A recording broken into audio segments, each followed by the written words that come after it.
नमस्कार, मैं हूं पवन त्यागी।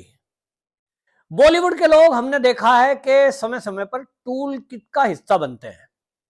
हमने देखा जब सीए का विरोध हो रहा था, उन विरोधियों में जब जेएनयू के बाहर विरोध होता था, जब शाहीन बाग बने हुए थे, तो हम सबको याद होना चाहिए दीपिका पादुकोण आई थी स्पेशल, और वहां जेएनयू के जो वामपंथी छात्र दल हैं उनके बीच खड़े होकर रात के 12 बजे वो उनका समर्थन करने आई थी। बाद में एजेंसियों के द्वारा पता लगा कि उसको इस काम के लिए 1 करोड़ रुपया दिया गया था। असल में मैसेज ये फैलाना था कि बॉलीवुड के लोग भी इन सीए के प्रोटेस्ट करने वालों के साथ हैं। सवाल उठ रहा था कि क्या इनको जरूरत क्या थी, इनका काम मनोरंजन करना है, मूवी बनाना है, तो इनका इस पॉलिटिक्स से क्या लेना देना। पॉलिटिक्स करनी है तो साउथ में बहुत सारे एक्टर एक्ट्रेस ऐसे हैं जिन्होंने कभी ना कभी एक्टिंग की या कर रहे हैं और वो राजनीति में आ गए हैं। लेकिन ये जो बॉलीवुड है इसका अलग राग है। ये छुपकर ऊपर से दिखता है एक्टर और एक्ट्रेस, अंदर से ये देश विरोधी एक्टिविटी करने वालों के साथ खड़े हो जाते हैं और पीछे इनके पैसा है। तो एक मकसद हो गया कि इनको जैसा पैसे मिल जाए ये कुछ भी कर देंगे। अभी हाल ही में जो अजय देवगन की पत्नी है काजोल, लेकिन उसने जिस तरह की भाषा का इस्तेमाल किया है, भारत के राजनयिकों के विरुद्ध जो वो बोली है, वो भाषा अरविंद केजरीवाल पिछले काफी दिनों से बोलते आ रहे हैं। आप सुन रहे होंगे दिल्ली की विधानसभा में खड़े होकर अरविंद केजरीवाल ने कहा था कि एक अनपढ़ राजा है और उसको तो यही पता नहीं लगता है कि फाइल पे अधिकारी क्या साइन करा रहे हैं, क्योंकि वो पढ़ा लिखा नहीं है। कुछ भी अधिकारी कुछ भी साइन करा के ले जाते हैं और इसलिए देश में बहुत कुछ ठीक नहीं चल रहा है। मोदी जी का बिना नाम लिए अरविंद केजरीवाल ने इसका मजाक बनाया था। कड़ी प्रतिक्रिया इसकी हुई थी कि अरविंद केजरीवाल को अपने आईआईटी होना या इंजीनियर होने का इतना घमंड है कि वो देश के प्रधानमंत्री, चुने हुए प्रधानमंत्री को अपमानित कर रहे हैं। अगर कोई देश का प्रधानमंत्री, अगर कोई देश का सांसद, चाहे वो अंगूठा टेक ही क्यों ना हो, ये जनतंत्र है, ये लोकतंत्र है। इसमें लालू प्रसाद यादव, उनके बारे में बोला जाता था 8वीं पास है, वो केंद्र में रेल मंत्री भी बने। तो क्या उस समय रेल मंत्रालय खत्म हो गया था? बेहतरीन रेल मंत्रालय चलाया और लालू जी के टाइम में रेल मंत्रालय सबसे ज्यादा बेनिफिट में रहा था, लाभ कमाया था। तो ये नहीं कह सकते कि पढ़ाई लिखाई से ही राजनीति आती है। काम तो आईएएस अधिकारी करते हैं और वो काम वही करेंगे जो नेता उनको गाइड करेंगे, यानी जो आदेश देंगे।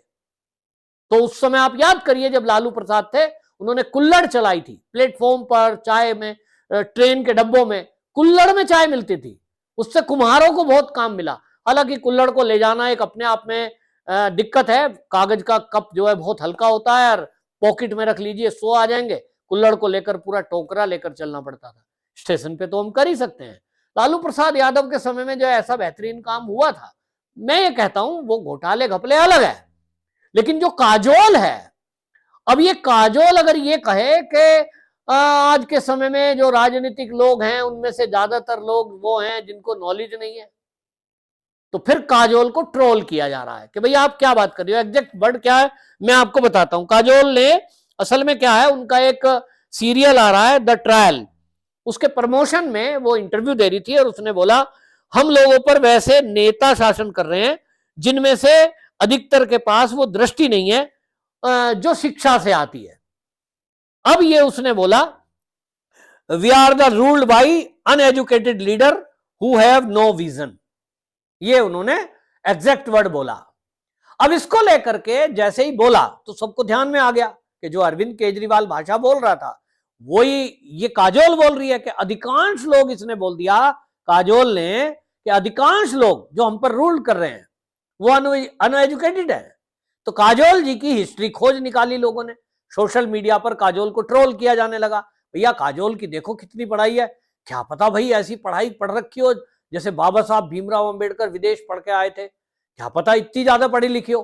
खोजा तो पता लगा कि ये कॉलेज भी नहीं गई, स्कूलिंग करती थी, 10वीं क्लास से छोड़ दिया क्योंकि उसके बाद से फिल्मों में आना शुरू कर दिया था और उसके बाद ये कॉलेज भी नहीं गई है। पब्लिक डोमेन में है, प्रोफाइल में लिखा है। तो जब पत्रकारों ने और ट्रोल होना शुरू हो गई है मीडिया में, सोशल मीडिया पर, तब इसने क्या लिखा, मेरी पढ़ाई बेशक हाई स्कूल है लेकिन मैं बहुत नॉलेजफुल हूं। अच्छा, आप एजुकेटेड हैं तो अपने को इंग्लिश बोल रही है, इंग्लिश बोलना या इंग्लिश लिखना, क्या ये एजुकेशन? आप ये कह सकती हो वो एजुकेटेड है? आप विद्वान हैं? इंग्लिश बोलना कहां की विद्वता है?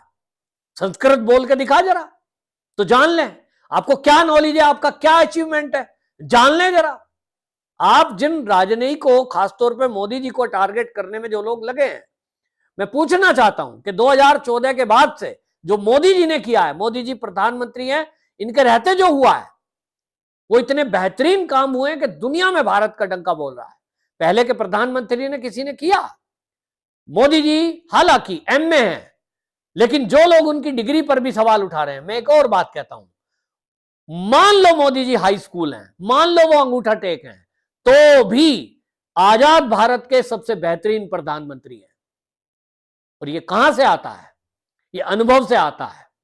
ये जो विद्वता है व्यक्तिगत चरित्र से आती है। काजोल जी, आपका व्यक्तिगत चरित्र क्या है, मैं इस पर सवाल नहीं उठाऊंगा, लेकिन ये जरूर सवाल करूंगा कि आपकी विद्वता, आपने इस देश को क्या दिया है, जरा ये बताएं। आप सोशल मीडिया क्विट करने की बात कर रही हैं क्योंकि अब ट्रोल हो रही हैं, आपके पास जवाब नहीं है। मैं जवाब पूछ रहा हूं आपसे इस चैनल के माध्यम से, इस वीडियो के माध्यम से, मुझे जरूर बताएं कि आपने देश के लिए जब से पैदा हुई है और तब से आज तक क्या किया है आपने? केवल मूवी, डांस, मनोरंजन, इसके अलावा बताइए आपने देश को क्या दिया है? कोई अचीवमेंट नहीं है। दूसरा, आप काजोल जी ये बताइए, आप तो एजुकेटेड बता रही हो अपने आप को, तो ये एजुकेटेड होने के बाद आप उस बॉलीवुड में बैठे हो जहां आए दिन ड्रग पार्टियां, गंदगी, इसके लिए आपने क्या किया है? जहां आप खुद हैं उसके लिए कुछ किया? किसी गरीब का भला किया? कोई देश के हित में कोई काम किया? अब अनएजुकेटेड जिसको आप बोलना चाह रही हो बगैर नाम लिए, जिसको आपने टारगेट किया, मोदी जी, उनका जीवन देख लीजिए। वो गरीबी में पैदा हुए, लेकिन उन्होंने अपने आप को, पूरे जीवन को देश के लिए सर्वस्व न्योछावर कर दिया, और आज तक किसी रिश्तेदार, भाई, भतीजा, किसी को लाभ नहीं पहुंचाया अपनी पोस्ट का, और इसका अहंकार भी नहीं करते हैं। बड़ी सरलता से वो स्वीकार करते हैं कि मैं कभी चाय बेचा करता था, मेरी माता घरों में बर्तन मांजा करती थी। आज उनके पास पूरा शासन, प्रशासन, पैसा, रुतबा, सब कुछ है, उसके बावजूद भी वो अपने परिवार को अरब खरबपति बना सकते हैं, भाइयों को कहीं ना कहीं बड़ी बड़ी एजेंसी दिला सकते हैं, कंपनी खोल सकते हैं, एक इशारे पर उद्योगपति उनको कहीं पार्टनर बना लेंगे, लेकिन उन्होंने किया नहीं है। यह है व्यक्तिगत चरित्र, और राष्ट्र के लिए जो कर रहे हैं वो है राष्ट्रीय चरित्र। तो ये कहीं किताबों में नहीं पढ़ाया जाता है, डिग्री से नहीं आता है। डिग्री तो अरविंद केजरीवाल के पास बहुत बड़ी बड़ी है, लेकिन उनका कारनामा देख रहे हैं, आए दिन घोटाले खुल रहे हैं, आए दिन उनके बारे में पता लग रहा है। शराब के ठेके खोल दिए जगह जगह, और उसमें भी पैसे खा लिए। कैसा सुचिता था कि हम तो ये 3 कमरे के फ्लैट में रहेंगे, आज पता लग रहा है कि 50 करोड़ के बंगले में रह रहे हैं, जो पत्थर भी विदेशों से मंगाए गए। वैसा एजुकेशन, उस एजुकेशन का क्या करना है जो देश को नुकसान करे? वो गांव की एक कहावत है, ऐसी जूती क्या पहनना जो पैर को काटे। तो काजोल को ट्रोल किया जा रहा है, और आपको एक बात समझनी है, मैं दर्शकों को ये बात कहना चाहता हूं कि अभी 24 का चुनाव है लोकसभा का, देखेंगे अभी ये जो मेंढक है ना, अभी कहीं ना कहीं पत्थरों में दबे हुए, काजोल को कौन पूछ रहा है? शादी हो गई, बच्चे हो गए, अब बेकार है, फिल्में तो आनी नहीं है, और वैसे भी फिल्में अब इनकी आने देना नहीं है। अच्छा है, काजोल का रूप पता लग गया है, अब ये देखिए क्या होगा। बनाइए आप सीरीज, जो ये द ट्रायल बनाया है, अब हमने तो तय कर लिया है कि द ट्रायल का कोई भी एड आएगा, उस एड के सामान को देश में प्रचारित किया जाएगा कि कोई ना खरीदे। जिसने भी इसको स्पॉन्सर किया उसका विरोध करेंगे हम, क्योंकि ऐसा कोई भी व्यक्ति हमें सहन नहीं है जो हमारे मोदी जी का अपमान करे।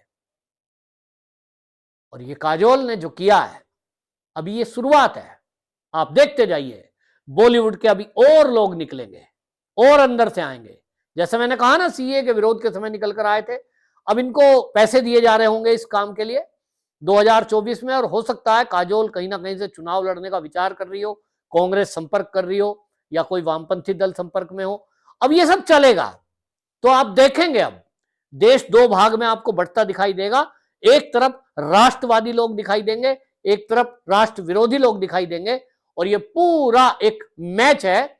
जैसे महाभारत का युद्ध था कौरव पांडव का, जैसे राम रावण का युद्ध था, ये आज 21वीं सदी में आधुनिक भारत में ये देश हित और देश विरोधियों के बीच एक कड़ा मुकाबला, कड़ा युद्ध है।